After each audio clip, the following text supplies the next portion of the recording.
Decline Drops is definitely worth your time. There's just so many things about it that is just beautiful, whether it be the breathtaking presentation, or even just how the game plays. Everything kind of just comes together in order to make a beautiful experience. And I want to talk all about it. I want to talk about what makes this game beautiful and what makes this game really tick. Because it kind of sickens me how underrated this game is and how nobody really talks about it.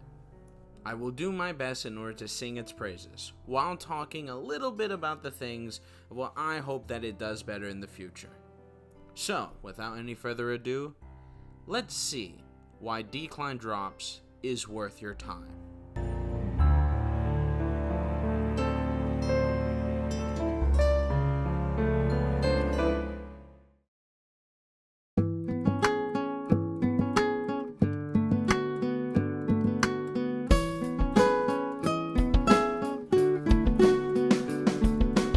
To start off, who are the type of people that Decline Drops are made for?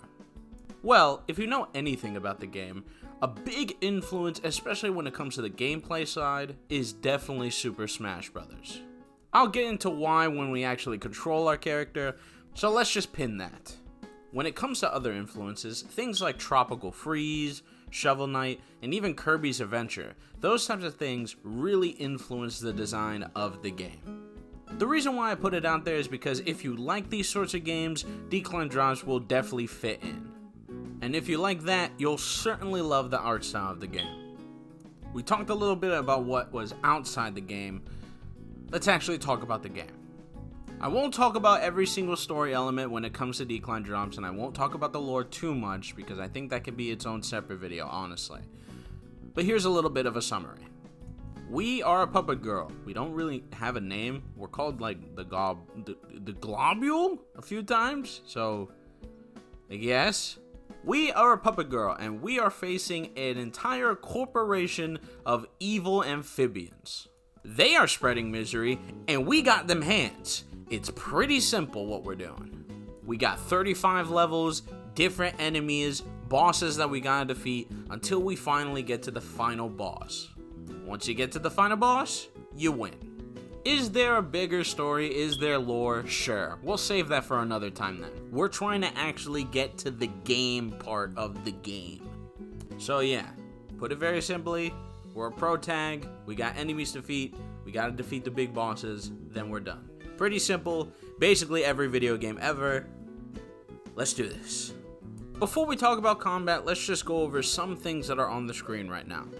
I'll just list them, then we'll go one by one. Health, Linseed Meter, Drops, and Hearts. Your health is, well, you know, your health. They are indicated by these sort of bug-looking icons. I think it's actually because she's a farmer, now that I think about it. There are only two ways in order to increase your health. Either you explore in order to find a crate that can give you these sorts of health, or if you collect 100 drops, you actually increase your health point by 1 bug. And speaking of, drops are basically like currency in the game. The best reason to get them is because there's actually an upgrade system in this game, I'll talk about it a little later, but basically it gives you enough money in order to buy those things. And getting those things can usually give our character, or maybe even the player, certain options in order to play the game, which is very useful. Let's talk a little bit about the Linseed Meter though. See, I told people beforehand that a big influence, especially when it comes to the gameplay of this game, is definitely Super Smash Bros. I think the biggest indication of that is the certain special moves that we have. Just like in Smash, we press a certain button in a certain direction in order to get a move. But unlike Smash Bros, this is not really free. So the Linseed Meter actually dictates how many of those certain energy things that you collect from defeated enemies you need in order to make a move. You want to do the up version, you need 2 ticks. You want the side, you get 3, so on and so on. What's interesting about these moves is that some of them actually have good utility and effects. The upward version is very basic. Does a little bit of damage and also sends you up. The side one is a little more special. Not only is it a burst of speed, but it also pseudo-grabs the opponent. See, we don't really have a grab in the game, at least not like a manual one, but, this will do, I guess. You can spend your meter, grab them, and then yeet them across the stage, hitting other people. If you use it as a crowd control option, it's pretty good. I think personally the downward one is probably the shittiest version though. I practically only use it because I don't want to get up in order to defeat certain blocks in order to travel. Other than that, it's, I don't know, maybe someone could tell me otherwise, but I don't find it as useful as the rest. The last one is the regular B move. It costs the most, but the reason why is because it causes the most damage and has very good range. Basically, you can hit someone from length, do a lot of damage, and be safe. It's pretty decent. And as you defeat more and more enemies, you'll have a lot more meter in order to waste on these powerful moves. The last one is the hearts. Some things are locked behind these certain heart pieces that are scattered across the area, so there's a reason in order to get them just in case there's content that you really want to sink into. I personally don't know what it is because, I haven't gotten all of them, but I've heard that there's something behind these things. Basically, not only are we traveling across the world so we can beat these fucking amphibians in the face, but we're also trying to look through the world in order to collect a lot of things, whether that be money so we can buy new modes or buy new powers, whether it's trying to unlock moves when it comes to the hearts, or maybe even try to get money so that we can even get health, because, remember, if you get 100, you get like another bar of insect. It's pretty good. So there's quite literally a good emphasis on trying to just be in touch with the world and just explore. And that's all fine and all, but how are we gonna explore if we don't got the hands to do it? So this is how combat works. Again, influenced by Smash Brothers, meaning that we actually have a few things dedicated from it. Just like how we have a up, a side, a down, and a regular sort of special, we also have that, but for simple moves. So we even have an up, a side, and a down tilt. Oh yeah, and also jab, we have that as well. You can find certain combinations if you really wanted to with these certain moves in order to do some sort of elegant combos, but you'll also see that we don't really do as much damage if we're facing an enemy with just these moves. So, how in the blue hell do we do big damage? Well, there is two ways. First of all, again, Super Smash Bros. Influence, we actually have smash attacks. Big moves that you can charge in order to hit someone really hard in the face. Is it good for big damage? Of course. However, there is a little weakness to it. Once you give in to the smash attack, you kinda gotta wait for end lag. Meaning that trying to spam this sort of thing is not really, you shouldn't be doing that. However, if it's safe enough, or you just want to go for it anyway, you can definitely do that. There is one more way though. We actually have parry.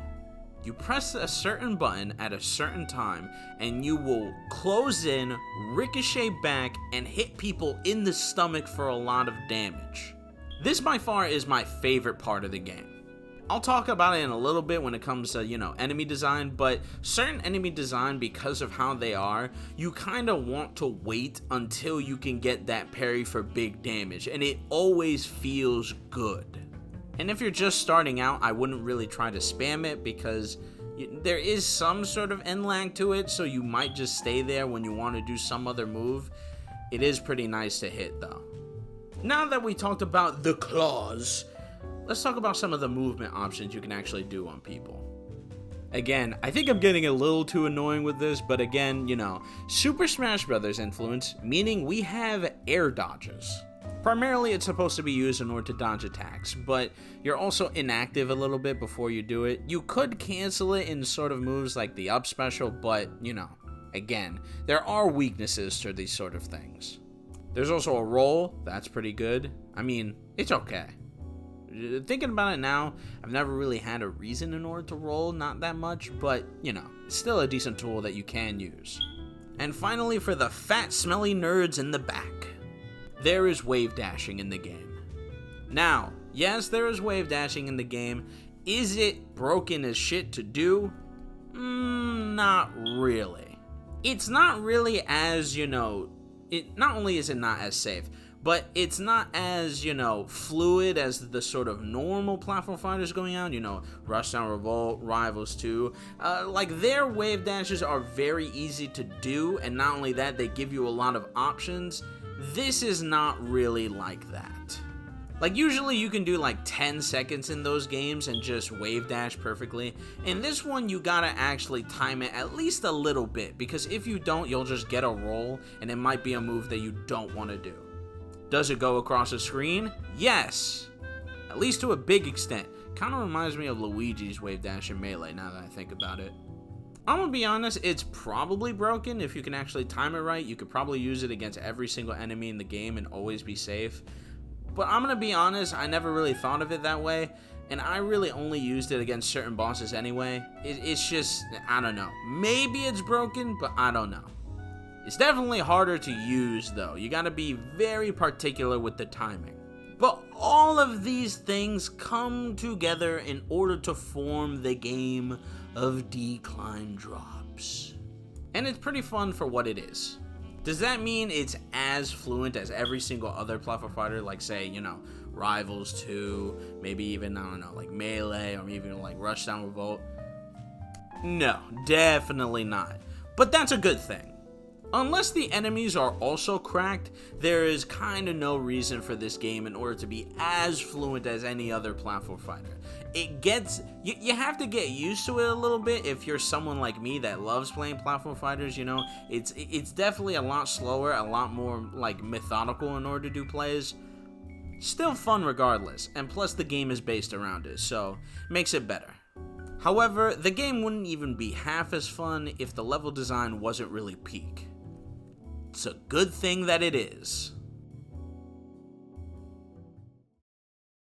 The level design, of course, looks pretty, just because, the art style is pretty, but that's not the only positive about it. What's great about these levels is that they're actually very cool to traverse. See, when it comes to movement options, we don't really get to increase it for the base character in Decline Drops.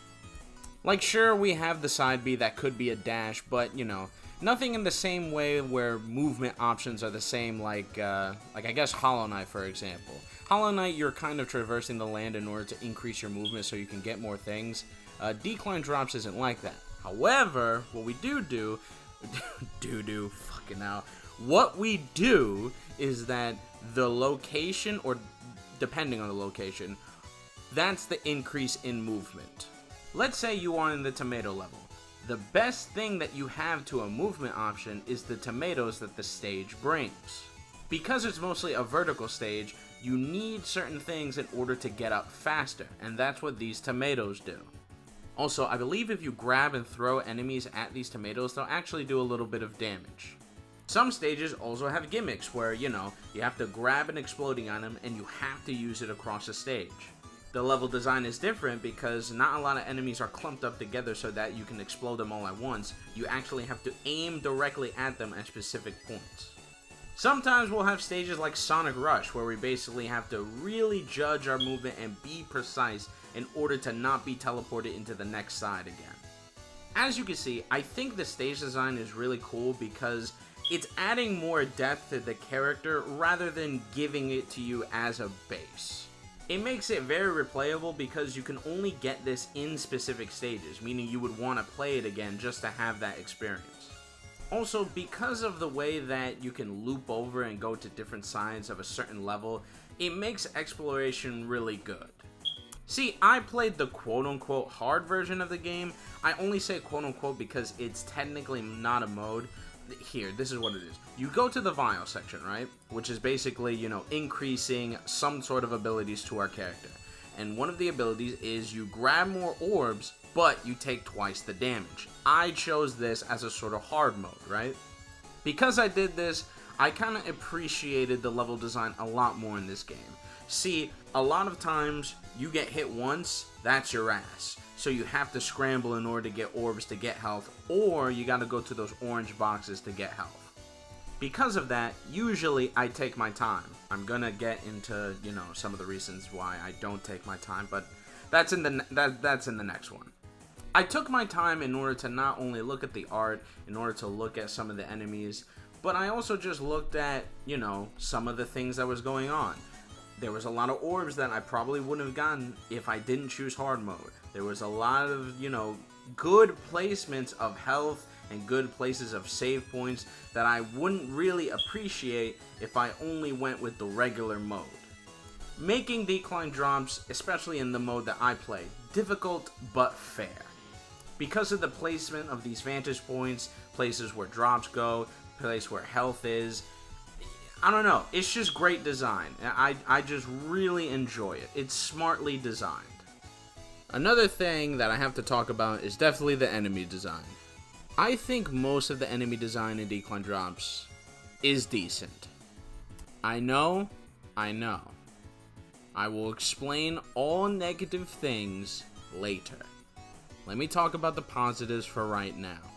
There is a decent chunk of enemies in Decline Drops that are pretty fun to face against.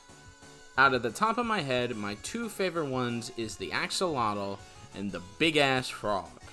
The Axolotl takes a little bit, so maybe you can sneak him, and if you're too slow, he will bury into the ground, and then do a wind-up to hit you.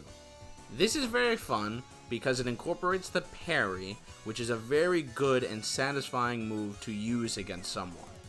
So if you don't kill it quickly, it's okay, they'll just do its special move. Maybe you can either semi-block it or maybe even parry it in order to do a lot of damage. Pretty fine, pretty simple. I like things like that. The Big Ass Frog is a little different. Built like a house and damage you like a freight train, this thing is a pretty, significant foe. But the dance when it comes to combat with this thing is honestly pretty cool, because it has so wide of a range in order to attack you that you kind of have to move out of its space and then get back into it. This doesn't really happen with a lot of enemies, so it makes it very fun to play. Also, because it's a big ass target, it does make it so that you can combo him if you want to, but you still gotta be on your toes because maybe he'll just break out of it. Basically, what I'm saying is that the enemies are very fun to play against for the most part. And they involve a lot of strategies in order to take them down, usually. However, one of the biggest things that involve Decline Drops is definitely the bosses. So let's talk about that.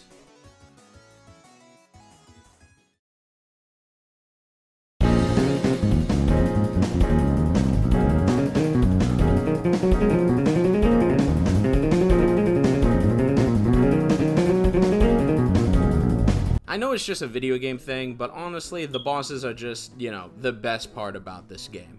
And I think it's just because it does everything that Decline Drops needs to do in order to make a fun experience out of fighting. This is actually the part where I don't want to give too many things away, so I'll just say it like this. The bosses are fun because they make you learn. Regular Decline Drops enemies are simple. Bosses are more complex. They have many more ways to hit you. Some of their moves can even track to you. And sometimes, like any other fighting game, you gotta know when it's your turn. Especially on the higher difficulty, everything feels more meticulous.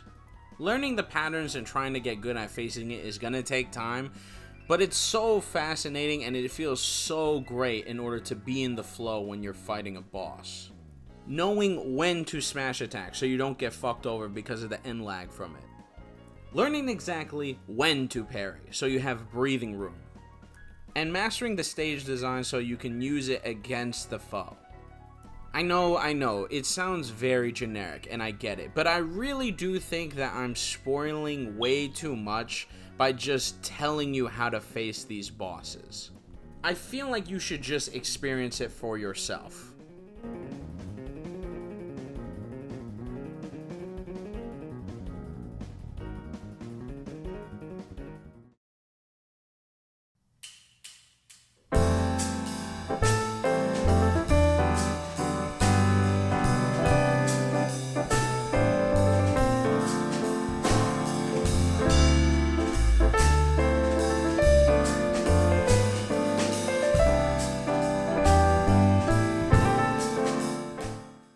Holy shit, that was a lot. However, there is one more thing to talk about. The critiques. Alright, so I know I've glazed this game for basically like 20 minutes, but genuinely there is a lot that I still don't like. It's not enough in order to say that I hate it, but they do get gripey. For example, some of the enemy design. Again, yes, did I say that a lot of the enemy design is good in the game? Yes. However, there's two things about it. One, annoyances. Two, improvement. When it comes to annoyances, it seems like a lot of the enemy design can just be very irritating. So for example, the little frog that sticks to walls. It seems like a fair enough enemy, you know? And of course, I'm playing on, you know, the harder version. So if you're not playing on the harder version, then it's probably not going to be too much for you. But for me, this thing is fucking annoying. Usually when it comes to enemies like being stuck on a wall, their range of attack is not very high. Either that or they don't really have a cone of attacks and it's more like a straight line so you can dodge them freely. Here's what makes them very annoying. Not only is their range of attack high, but they're stuck on places where sometimes you can't get there in time because you're dealing with other enemies. Meaning that as soon as you see one, you just kind of have to bolt at it because it can go off at any time while you're, you know, dealing with someone else. So they're instant number one. Like, I wish they were replaced with, like, the gas enemies in the game, but, like, the gas enemies of the game, there's nothing you can do in order to actually defeat them, which is just so weird.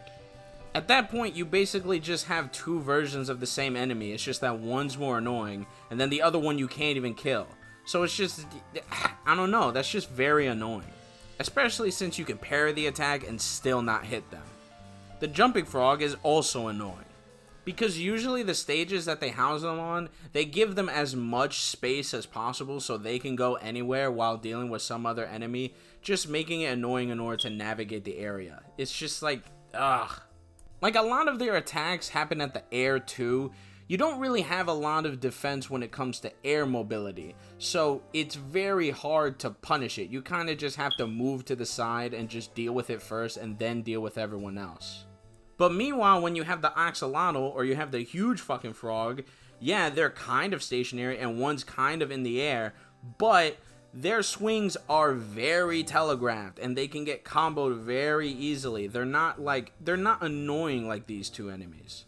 The claw frog is the same thing. It kind of reminds me of like that little annoying thing from Hollow Knight. I'm going to put it on the screen. Kind of reminds me of that. If you get too close to them, they'll like charge up the claws a little bit and then dash in. Because they dash in at a certain angle, sometimes you just can't parry it, or you just get clipped by something anyway.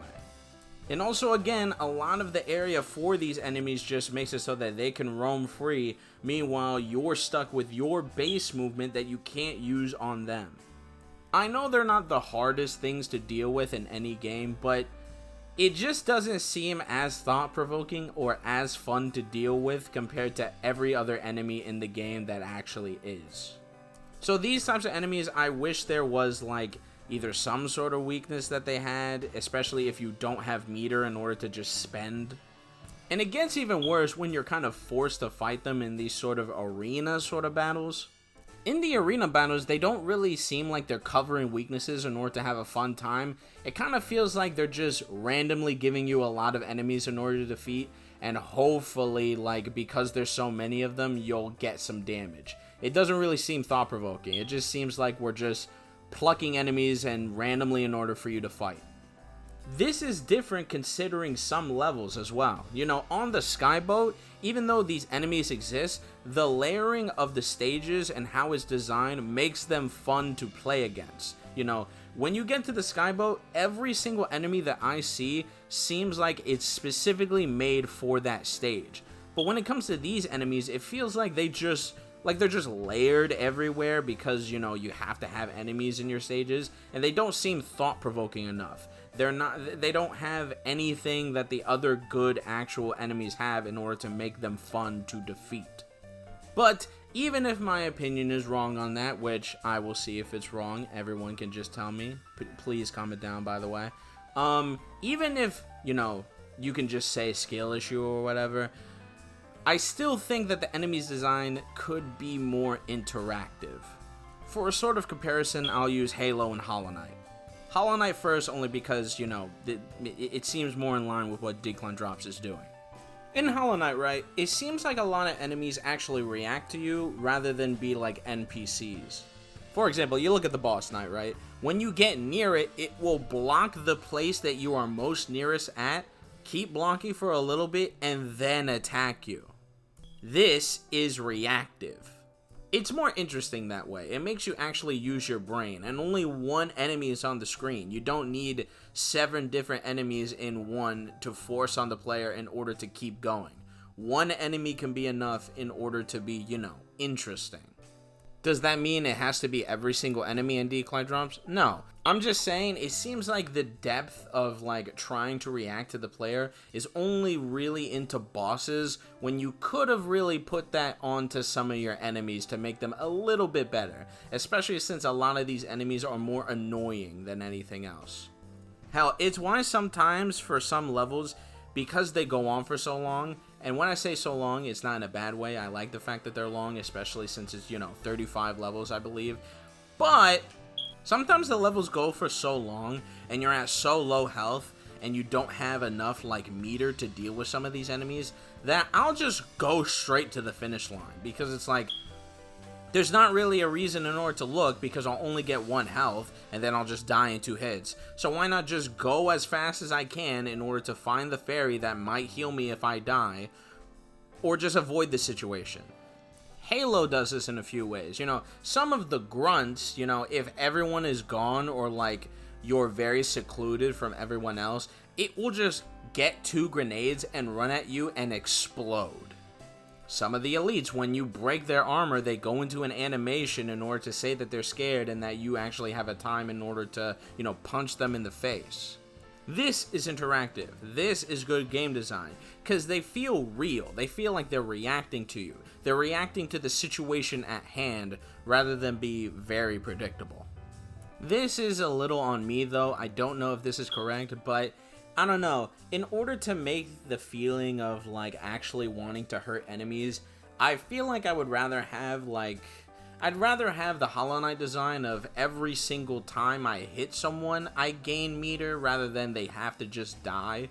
Because, if I'm low on meter and I'm low on health, there's almost no reason for me to actually hit the little enemies, especially since the little enemies give me 2 damage. Maybe that would break game design in some way, but it would give me more of a reason to fight people when I'm low, because at least I'm gonna gain a lot of meter. But no, I have to kill the people before I get the meter, meaning that there's more chances for them to hit me. So why would I do that when I can just safely go to the little sprite thing, or safely go to an orange thing and then come back? But I can be wrong about that. I don't really know if this is wrong either, but this game really makes me crave a grab, like an actual button for grabbing. Not only does it add a little depth, but you could make it so that, the enemy design actually complements this, there's a big shield guy that you have to take away his shield in order to do something. I don't think it has to be done, but, things like that could really spice up the game. Sometimes you face, or not face, but you go into this room, you're secluded off, and then, you have to face against certain enemies, and it's it gets a little annoying because the enemy design is already annoying and it feels like they're just throwing enemies at you. In Hollow Knight though, when this happens, usually the enemy design is comparable in order to do this. For example, the arena thing, I'm going to put it up on screen, but the arena thing, there's certain enemies that are supposed to cover each other's weaknesses or go in a certain arc so that you have to see what direction they're going in and then hit them, rather than just a hodgepodge of enemies that are going at their own pace at every single time. I don't know. Another thing that I really hate is when there's hazards on the stage. See, again, our base movement is not good enough to be like Hollow Knight or Mega Man X, where you can just do whatever the fuck you want in order to avoid things. Like, you're really planning on the ground and you have a lot of end lag on certain moves. So doing a wrong turn and a wrong move is going to get you punished immediately compared to those games. But in here, it really feels like putting like hazards on certain stages. It really makes it just very annoying to try to play. Again, it's not the fact that this cannot be done or it's hard as hell. It's just annoying. It doesn't actually do what Decline Drops does best, which is try to increase the movement that you already have with the stage design. This is just limiting it for some reason, you know? When you get to like the boss battle of like Mr. Who the fuck is he? Mr. Suicidum. Like, there's two ends of the stage that are like is supposed to be hazards, and it's very annoying your first like match with them because you haven't experienced that in any other stage really. So it's just trying to avoid that while also dealing with some type of bullshit effects. Also, when you have the snakes that like the live snakes that randomly turn into electricity, it's like, why? My base movement is already not that great. Why are you doing this to me? You're just making it annoying. You're not doing anything you're not doing anything that is thought-provoking. You're just making it annoying in order to travel to the stage. Why? Back on Suicidum, that fucker, at least the first part of that level, right? That first part of the boss is literally the worst. Honestly, worst part of the game. Again, I already talked to you about how there's hazards. Not only that, but there's like a certain unreactable move. Like, there's monkey hands that just sit there for a minute, and it doesn't seem like there's like a sound cue, and it doesn't seem like there's it doesn't like tense up and then clap. It just seems like it claps randomly. Literally every single time I see it, I just wait 3 seconds and then just spam the parry, because it doesn't seem like there's a tell. Maybe someone could tell me differently, but it really doesn't seem like this move is like designed in order to be like, just look at it. You can't avoid it. It's gonna travel to you all the time, and there's no tell. There's no like physical tell. There's no like sound tell. So like, what the fuck am I supposed to do? I don't understand this like clapping monkey move. Not only that, but like the little like stray needle coming at you that's invisible first and then it's physical is kind of bullshit. I get it, you should react to it, but like, come on, don't make it invisible first. Let me see it. I already have to deal with the stages. I already have to deal with things that might come up at the level. Why are you giving me like an invisible thing? Just don't make it invisible. It's right there. Just say it's right there. Basically, the main idea of my criticism about the game is really just the fact that some of the things that you have to deal with in the game are very just annoying. They're not like the hardest things in the world, you know.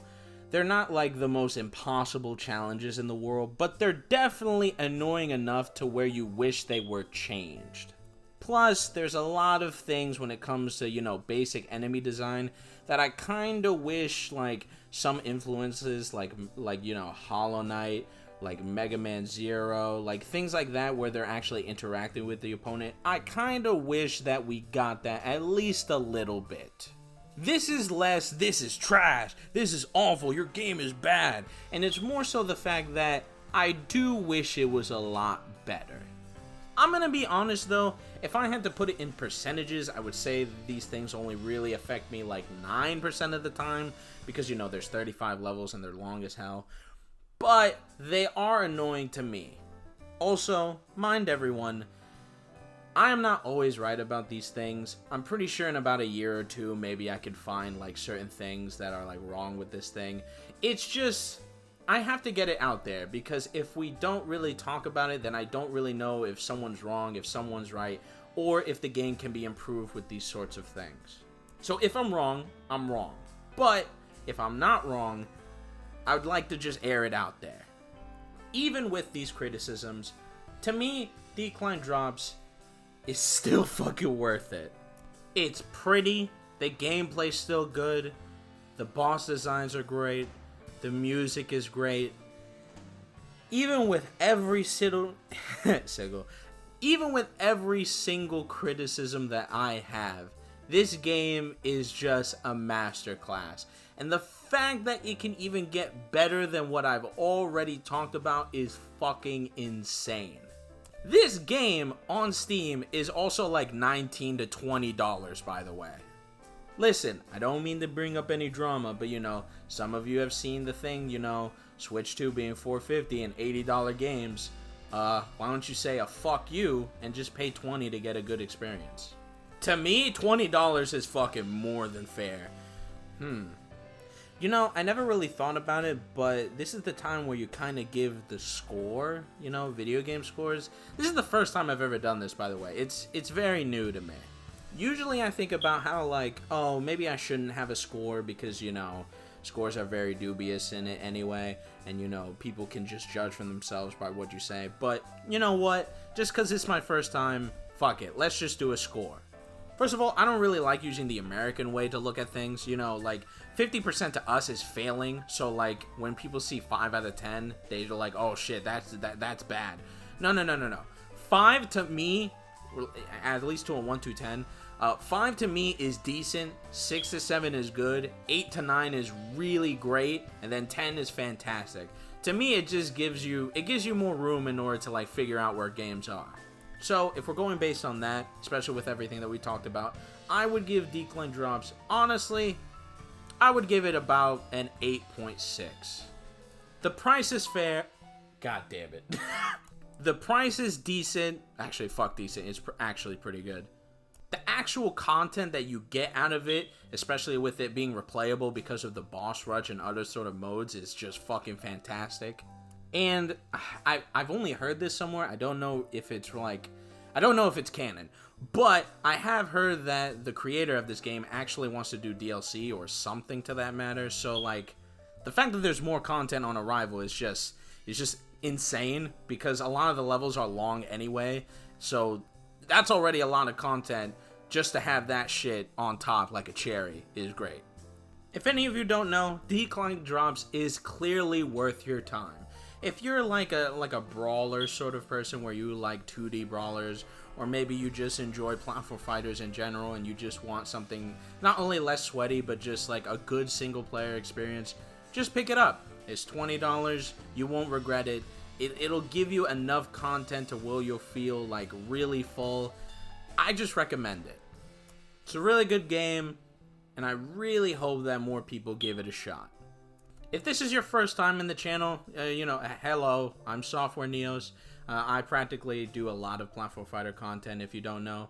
And there seems to be more in the arrival. You know, I have a 9 to 5 right now, so not a lot of content is going on the way. But, you know, I try my best in order to give people what they want, even if I can't get it at an appropriate time. So, if you'd like to support, I would really love that like and a sub. It would be very appreciative. But other than that, I just thank you for watching this one. I'll see you next time.